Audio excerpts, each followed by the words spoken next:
Salut les amis et bienvenue dans une nouvelle vidéo. Aujourd'hui ça va être un petit Draw With Me où je vais faire vraiment une seule illustration avec vous pas à pas. Et c'est d'après une photo d'Elise Ebb sur Instagram qui est une youtubeuse que j'aime beaucoup. Elle est vraiment très drôle et très bienveillante. Enfin c'est vraiment une... J'aime beaucoup je sais pas, l'humeur de ses vidéos, ça me met toujours de bonne humeur et voilà, j'aime beaucoup son univers, elle est très drôle, elle aime bien les choses colorées, voilà, elle est très pétillante et ça fait toujours du bien. C'est toujours rafraîchissant de regarder ses vidéos et son compte Insta est très sympa aussi, donc voilà, je vous invite vraiment à regarder si vous ne la connaissiez pas encore, mais elle est quand même déjà assez connue. Et du coup, quand j'avais vu cette photo d'elle avec sa nouvelle plante, je l'avais trouvée trop chou et j'avais très envie de faire un petit dessin parce que je sais qu'elle aime bien l'illustration et l'art de manière générale, donc je me suis dit que j'allais lui faire un petit hommage moi aussi dessiné. Je sais pas trop si elle le verra ou pas, puisque j'imagine qu'il y a plein de gens qui lui envoient des choses tous les jours, mais voilà, j'avais très envie de faire une illustration et comme ce que je vous avais dit dans les vidéos précédentes, j'essaye de m'entraîner de plus en plus à faire des portraits et des gens. Du coup, comme c'est pas forcément un type de représentation que je maîtrise hyper bien, ben tout entraînement est bon à prendre, on va dire. Du coup, voilà. Si vous êtes nouveau ou nouvelle sur cette chaîne, bienvenue. Ici, il y a des vidéos sur l'illustration parce que c'est mon métier. Je suis illustratrice freelance. Mais il y a aussi beaucoup de vidéos sur la mode et la seconde main parce que c'est un peu mon péché mignon. Donc si ça vous plaît également, n'hésitez pas à vous abonner. Et puis voilà, ça me fera très plaisir. En fait, récemment, j'ai aussi regardé une vidéo de Ectomorph. C'est aussi une youtubeuse et une illustratrice. Donc c'est pareil, si vous ne la connaissez pas, je vous invite à regarder ses vidéos. Il y en a vraiment des très très chouettes, donc des très intéressantes, très intelligentes. Donc c'est toujours agréable à regarder. Et voilà, on apprend souvent des choses dans ces vidéos, donc voilà, j'aime bien aussi, je les trouve très ludiques et pédagogiques en fait, donc je vous invite aussi à regarder son travail. Je vous mettrai les liens de ces deux filles en barre d'infos si vous ne les connaissiez pas, mais je pense qu'elles sont déjà assez connues, donc peut-être que vous les connaissiez déjà. Et en fait récemment Ectomorph a fait Louisa elle s'appelle, a fait une vidéo sur un petit peu ce qu'elle a appris de 2020 sur sa pratique du dessin, etc. Et sur la notion d'échec en dessin, qui est quelque chose dont on ne parle pas très très souvent, je pense, en vidéo ou sur Instagram, mais qui pourtant est là un petit peu tout le temps. En fait, comme dans tous les métiers, il y a des ratés, en fait, tout simplement, des fois on rate. Moi, j'ai tendance à vous montrer un peu quand même tout. Je ne fais pas vraiment de censure, il n'y a pas des choses...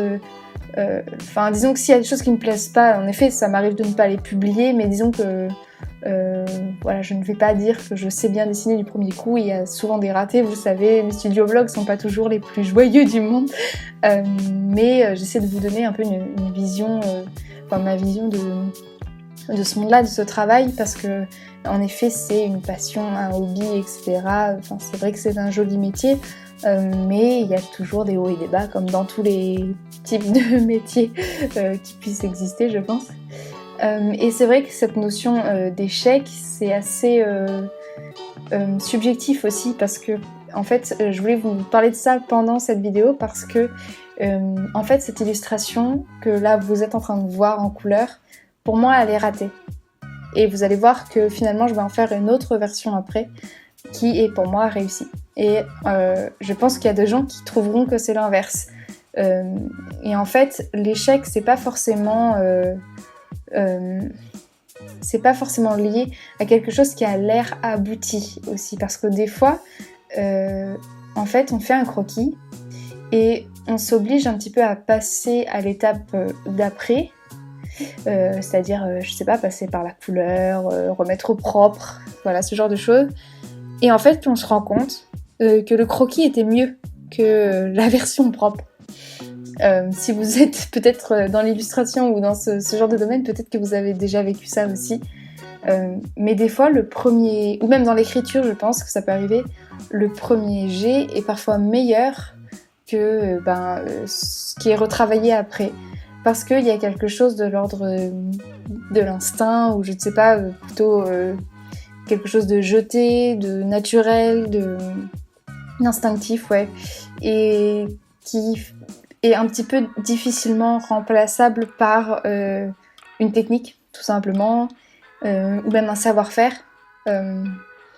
Voilà, c'est pour ça que, je veux dire, tous les grands peintres ne sont pas passés par les beaux-arts. Je dirais, il y en a tellement qui sont autodidactes parce qu'en fait, ils ont ce truc, ils ont cette idée, cette lumière, je sais pas comment dire, et ça fonctionne et c'est tout. Il n'y a pas besoin d'avoir des fois 1000 techniques pour arriver à faire quelque chose de beau. Et c'est pour ça qu'aujourd'hui je voulais vous partager ce dessin parce qu'au début je me disais mais est-ce que je vous partage tout le processus puisqu'au final vous allez voir que le résultat n'est pas du tout celui-là. Et en même temps je me suis dit mais après avoir vu la vidéo d'Ectomorph je me suis dit mais c'est hyper important en fait de montrer ça aussi. Et peut-être que vous allez préférer cette illustration-là, mais pour moi, celle-ci, elle est plutôt ratée. Enfin, de mon point de vue, les couleurs vont pas. Pour moi, je trouve que mon choix de couleurs est pas très bon. C'est-à-dire que j'ai à la fois voulu être un peu fidèle d'après la photo de base, et en même temps me faire ma propre palette, sauf que je trouve que les couleurs vont pas extrêmement bien ensemble. Je pense que j'aurais dû choisir une autre couleur de fond plutôt que ce beige, par exemple. Je pense que j'aurais peut-être dû faire le fond au crayon de couleur.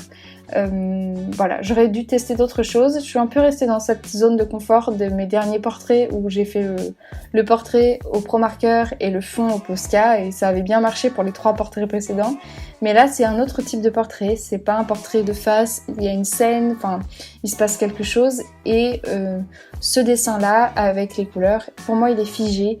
Et du coup, il retranscrit pas du tout le naturel, la spontanéité qu'il y avait dans la photo d'Élise du départ. Et au final, je préférais mon brouillon que cette version-là.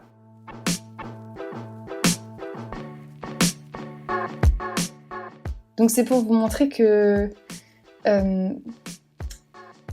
des fois, les choses les plus travaillées sont pas forcément les plus belles déjà et que c'est très subjectif tout ça parce que voilà, il y a des gens qui préfèrent en effet des choses très lisses et d'autres qui préfèrent des choses un petit peu plus naturelles et moins retravaillées tout simplement. C'est un peu une question de goût et sur le moment aussi des fois on aime quelque chose et puis 2 jours après on trouve que c'est très moche ou inversement, enfin voilà. Donc j'avais un peu envie de partager ça avec vous parce que je pense que c'est des réflexions assez intéressantes sur l'art de manière générale parce que je pense que ça fait pareil en musique ou comme je vous le disais en écriture. Donc pour moi c'est des choses qui sont assez importantes à aborder. Voilà. Je sais pas si ce que je dis est très passionnant mais n'hésitez pas à venir en commentaire me donner votre avis un petit peu sur la question. Est-ce que ça vous arrive aussi de préférer vos brouillons ou vos essais, je ne sais pas. Du coup, pour ajouter la texture, j'ai décidé de passer au crayon de couleur quelques petites zones. C'était déjà moins pire, mais ça me plaisait toujours pas. Je pense vraiment que c'est ce beige du fond qui me plaît pas du tout. Je trouve qu'il fait que le dessin ne ressort pas. Donc c'est vrai que je pourrais tout simplement refaire un fond.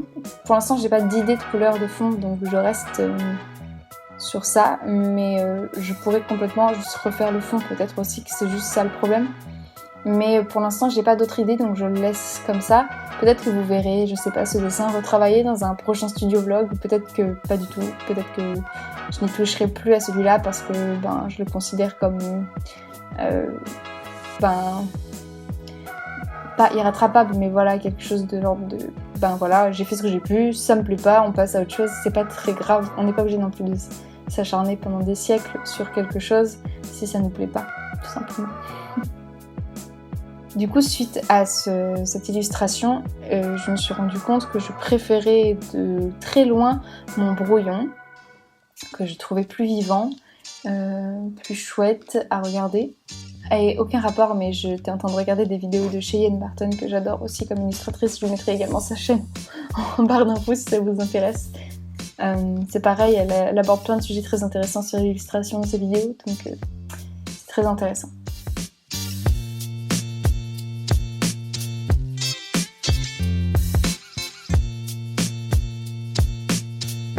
Du coup, là, je me suis rendu compte que voilà, je préférais vraiment mon brouillon de départ parce que je le trouvais plus vivant. J'aimais bien les traits de construction, j'aimais bien les choses qui s'entrecroisaient. J'aimais bien le crayon aussi, la texture du crayon sur le papier tout simplement.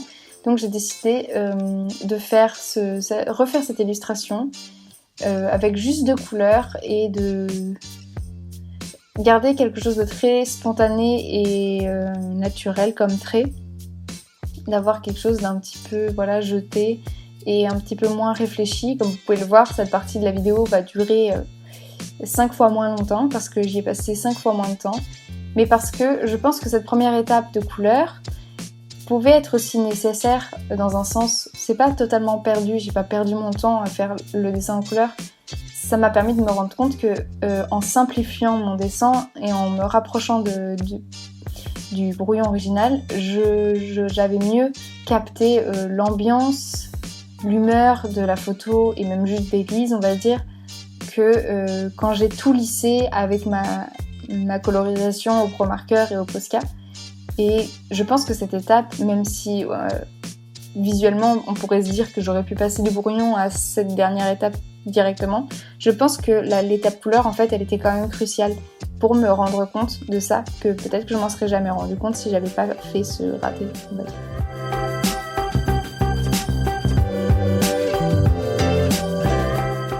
Et du coup voilà le dessin final, et je le trouve vraiment beaucoup plus mignon comme ça. Dites-moi en commentaire, peut-être que vous préférez celui d'avant. Moi je trouve que celui-là est beaucoup plus vrai. Voilà, je le trouve plus sincère, plus joli, plus poétique. Du coup voilà, dites-moi ce que vous en pensez en commentaire. Si la vidéo vous a plu, si ce genre de vidéo vous a plu, n'hésitez pas à vous abonner, à mettre un pouce en l'air, ça aide beaucoup ma chaîne à grandir et à me soutenir. Et voilà, si vous n'étiez pas encore abonné, n'hésitez pas à le faire. Et puis je vous dis à très bientôt dans la prochaine vidéo. Prenez bien soin de vous et voilà, bye!